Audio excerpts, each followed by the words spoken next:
Good morning, dear students. St. Joseph's Convent Senior Secondary School, Ratlam, Class 7th, Subject Hindi. Myself, Anjali Jain. प्यारे बच्चों, आज हम करने जा रहे हैं पाठ 5 माँ कह एक कहानी भाग 2। इस भाग 2 के वीडियो में हम इस पाठ के प्रश्नोत्तर और बुक एक्सरसाइज को करने जा रहे हैं।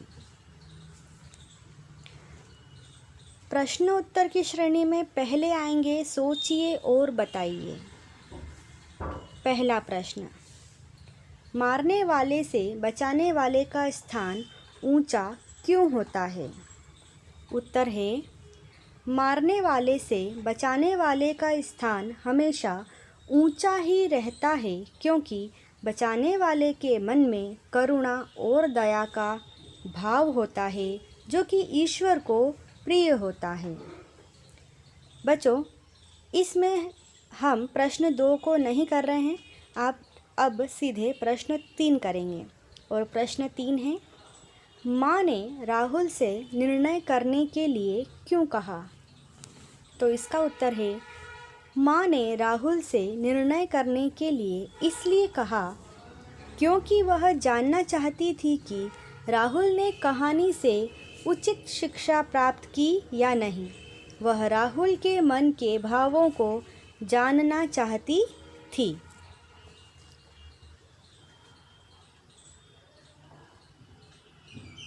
अगले आएंगे अति लघु उत्तर।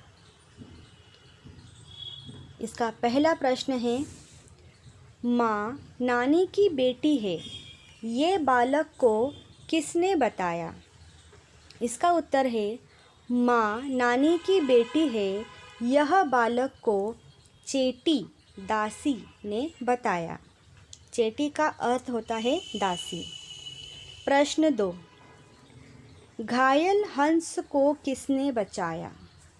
उत्तर है, घायल हंस को सिद्धार्थ यानी बुद्ध ने बचाया।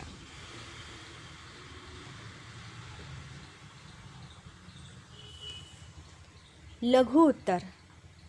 लघु उत्तर का पहला प्रश्न, सिद्धार्थ के उठाते ही पक्षी को नया जन्म कैसे मिल गया? इसका उत्तर है, सिद्धार्थ के उठाते ही पक्षी को नया जन्म मिल गया क्योंकि सिद्धार्थ के हाथों में वह पक्षी पूर्ण तरह सुरक्षित हो गया था और सिद्धार्थ ने उसे बचाने की ठान ली थी।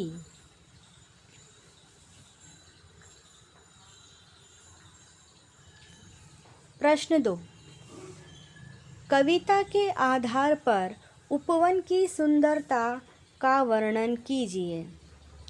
उत्तर है, उपवन में सुबह सुबह मनमानी सुगंध फैली हुई थी। कई रंगों के फूल खिले थे। ओस की बूंदें झलमल कर रही थी। हल्की हल्की हवा चल रही थी जिससे पानी भी लहरा रहा था और पक्षी चहचहा रहे थे।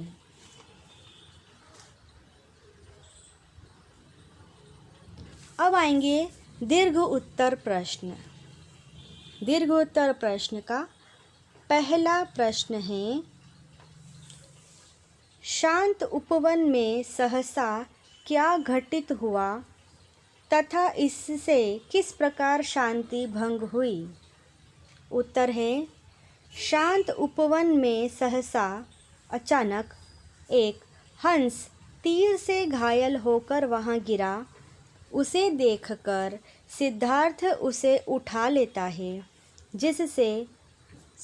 जिसने उसे तीर मारा था वह शिकारी और सिद्धार्थ के बीच विवाद होता है जिससे शांति भंग हो जाती है और राज्य में सभी को इस घटना का पता लग जाता है।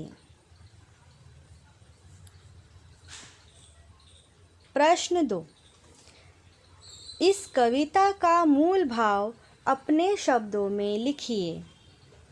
उत्तर है, इस कविता का मूल भाव अहिंसा है। गौतम बुद्ध की पत्नी, सॉरी बच्चों यहाँ पे बुद्ध लिखा गया है, आप इसे बुद्ध कर लीजिएगा।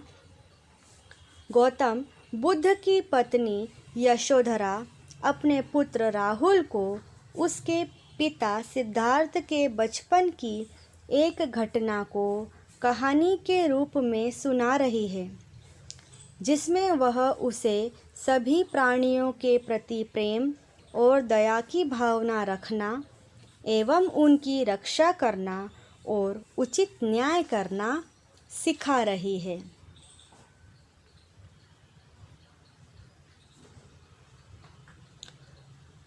पाठ से आगे। प्रश्न 1, कविता के आधार पर बताइए कि हमें पशु पक्षियों के साथ कैसा व्यवहार करना चाहिए। यह एक मूल्यपरक प्रश्न है, जिसका उत्तर है, हमें पशु पक्षियों के साथ प्रेम और दया का व्यवहार करते हुए उनके खाने पीने का ध्यान रखना चाहिए एवं यदि वे किसी भी समस्या में हैं तो उनकी रक्षा करते हुए उनकी समस्या का समाधान करना चाहिए। दूसरा प्रश्न, पशु पक्षियों में भी प्रेम भावना होती है, सिद्ध कीजिए। इस पंक्ति को हमें सिद्ध करके बताना है, जिसका उत्तर है, पशु पक्षियों में भी प्रेम की भावना होती है। यदि हम उनसे प्रेम पूर्वक व्यवहार करते हैं तो वह भी हमसे वैसा ही व्यवहार करते हैं। वह भी अपने बच्चों और साथियों से प्रेम करते हैं। इसलिए ही समूह बनाकर सामाजिक जीवन बिताते हैं। प्यारे बच्चों, प्रश्न उत्तर यहीं ख़त्म होते हैं। अब हम करेंगे अभ्यास प्रश्न, जो कि आपके बुक में है, पेज 36 पर।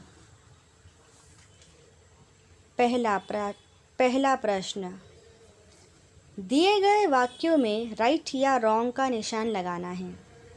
पहला है इसमें, नानी पुत्र को कहानी सुना रही है, यहाँ पे ये रॉन्ग है। तात उपवन में शाम के समय भ्रमण करते थे, तो यह भी गलत है। एक हंस तीर से घायल होकर गिर पड़ा, बिल्कुल सही। और न्यायालय में सदय निर्दय में विवाद हुआ, तो यह गलत है। भाषा ज्ञान से पहला प्रश्न, मूल शब्द के पहले उपसर्ग जोड़कर नए शब्द बनते हैं। बच्चों, मैं आपको पहले वीडियो में बता चुकी हूँ कि जब हम मूल शब्दों के आगे कोई शब्दांश जोड़ देते हैं तो वे शब्दांश उपसर्ग कहलाते हैं। जैसे उप प्लस हार से बना उपहार, यहाँ पे उप उपसर्ग है, हार मूल शब्द है और नया शब्द उपहार है। अब हमारा प्रश्न शुरू होता है, दिए गए शब्दों में कौन सा उपसर्ग है, राइट का निशान लगाकर बताना है। जो आगे जुड़े हैं मूल शब्द के उपसर्ग, उनके आगे राइट लगाना है। पहला है मानधन, मानधन में मान उपसर्ग है। उपवन, उपवन में उप उपसर्ग है।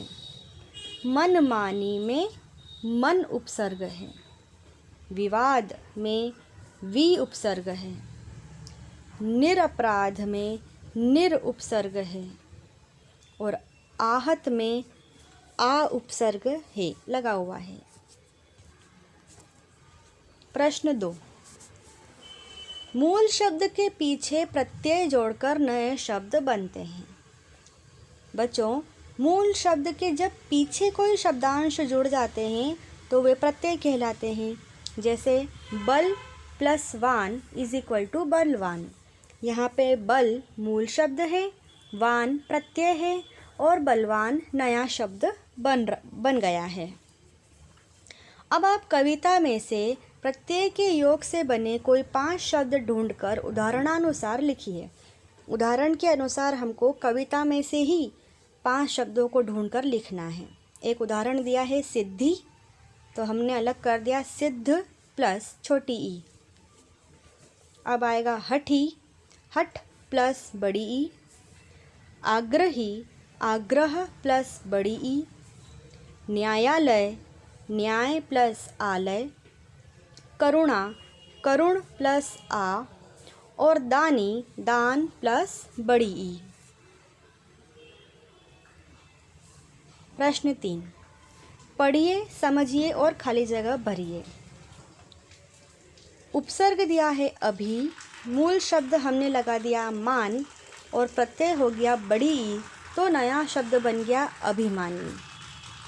विपक्षी से वी उपसर्ग, पक्ष मूल शब्द, बड़ी ई प्रत्यय।